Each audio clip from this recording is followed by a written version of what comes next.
in my boat, rocking and silence, rocking with and through and against silence, rocking soothingly on, and only with myself, a hypnotic state. I am lying within the boat. It takes me as I make no effort to direct its course. I am filled with a calm containment and trust the boat entirely. It has no direction other than knowing that it has none. It doesn't need a direction. It is direction. And now the meadow. All I remember of this image is that it was an unpleasant one. Its mood was similar to the mood in this poem by Ferlinghetti. In Golden Gate Park that day, a man and his wife were coming along through an enormous meadow, which was the meadow of the world.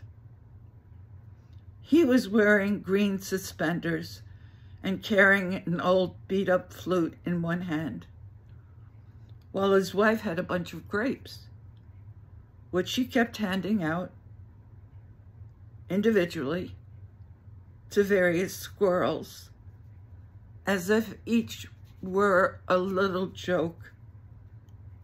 And then the two of them came on through the enormous meadow, which was the meadow of the world.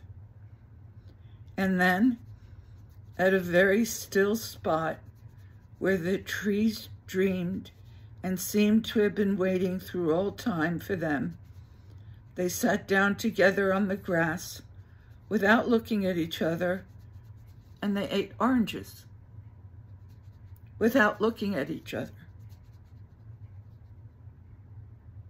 and put the peels in a basket, which they seemed to have brought for that purpose, without looking at each other. And then he took his shirt and undershirt off, but kept his hat on sideways, and without saying anything,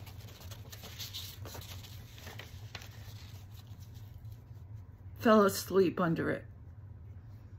And his wife just sat there looking at the birds which flew about, calling to each other in the stilly air, as if they were questioning existence or trying to recall something forgotten. But then finally, she too laid down flat and just lay there looking up at nothing, yet fingering the old flute, which nobody played, and finally looking over at his without any particular expression except an awful, a certain awful look of terrible depression. That was by Ferlinghetti. And now I'm a rose bush. I am the unity, the common soul of many members. I am root stems, leaves, flowers, roses. I am one eye of many perspectives. All touch, all feel, all texture, all scent is mine through me. Universe is rosebush. Sun, sky, earth, and wind is rosebush. I am placed alone in a field, and I reach upwards towards myself in the sun and sky for my foundations in my ground. And now the house. The house is a castle of glass and light with infinite ceilings and a richness of rooms. So many rooms. The enormous dungeon is of empty importance and the source of all echoes.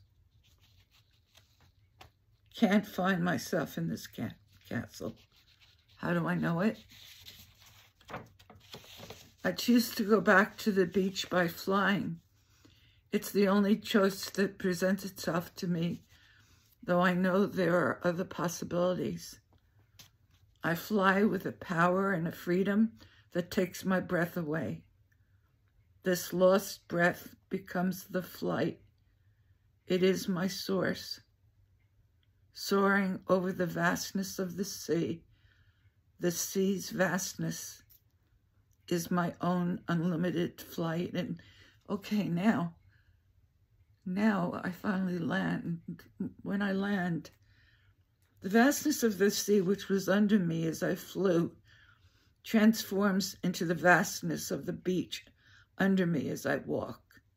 Infinite stretches of beach. I am walking by the sea, which is pure mystery and power.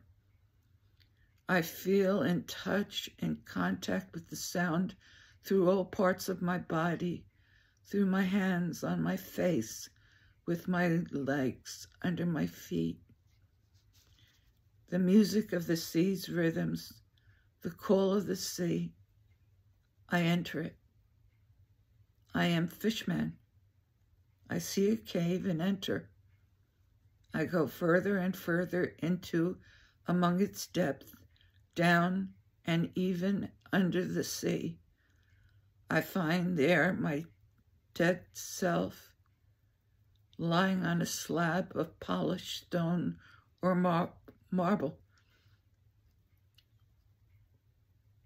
I approach her, my dead self. I am drawn to it naturally and do not fear it. I'm not surprised when I find my dead self also alive. She is both dead and alive. I want her to cry and wait.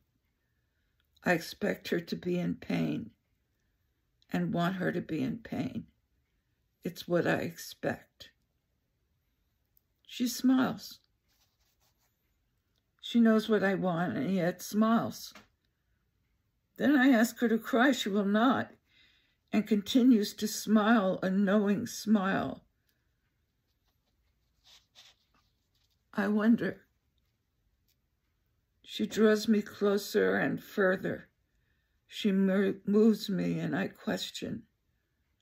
I have so many questions. Soon there are no more.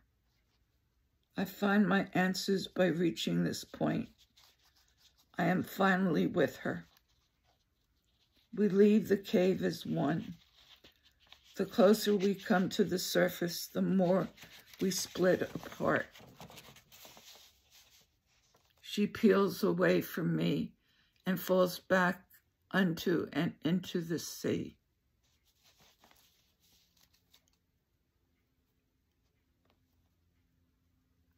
I am back on the beach looking out towards the horizon of the sea. I see a white light. It grows brighter but no larger as it approaches me. I am definitely drawing it to me. In fact, I'm creating it, for I looked for it and thereby made it. It hovers near me. I cannot or do not attempt to touch it, though I continue to make it with my gaze.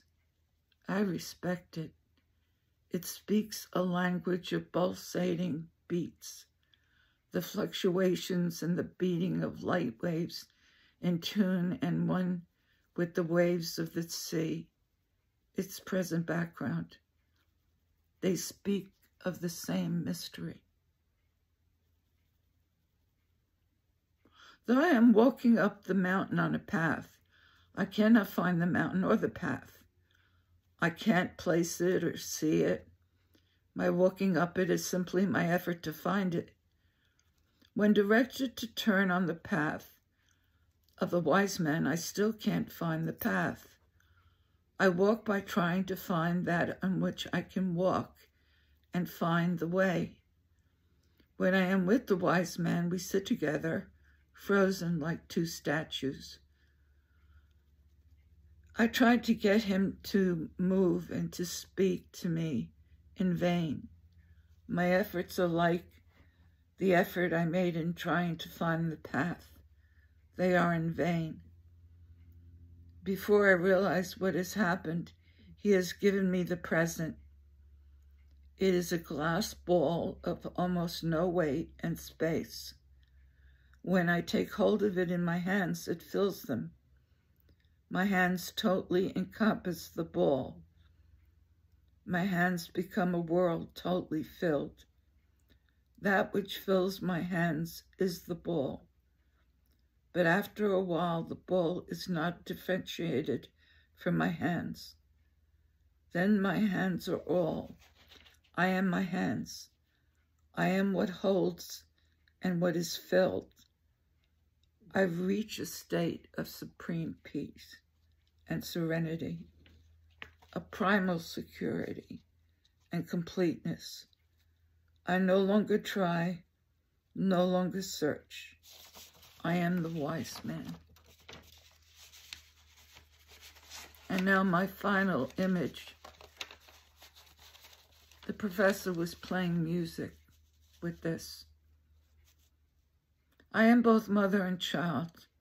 They are connected in me in such a way as they face each other. They rock, rocking infinitely on and on a hypnotic rhythm. I am the them as they rock. The rocking gives me extreme pleasure, sensual, soothing, never-ending, unending. An alien image invades this totality, or it seemed to be a totally contained existence. The image offends with its violence, its saunters, its sacrilege, its rebellion purely imagined. It breaks into me. It breaks me. This is the image. Christ hangs on the cross, his torn body uncontrollably and convulsively fighting against, questioning the death that is taking him, spastic, jerking, dissociated, isolated, unconscious movements. The last word. Judas generating an intensely growing fever, a lust after death, after he prepares to hang himself. His fever peaks as death takes him. This image floods over me, which is the rocking gone wild and uncontrollably frantic. Breakup. It splits apart. I split into mother and child. Now there is both a mother and a child totally separated from one another. They are each covered with blood. The whole world is of a sticky, warm redness, thickness, opaqueness, heavy air. They stare at each other's separate existence and rock on and into themselves. They rock and stare at each other. They contact their aloneness. Another part of my guided imagery, the professor told us to, a group of graduate students, to leave the planet and go out into space and to report on or write down what we saw. And what I saw among many planets was one woman. This planet was a woman. She was all alone, and she was dancing to music that only she could hear. And it was a beautiful, gentle exquisite dance. It was a ballet in the sky.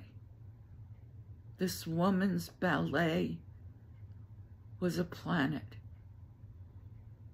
I'll never forget that image. I hope you enjoyed this.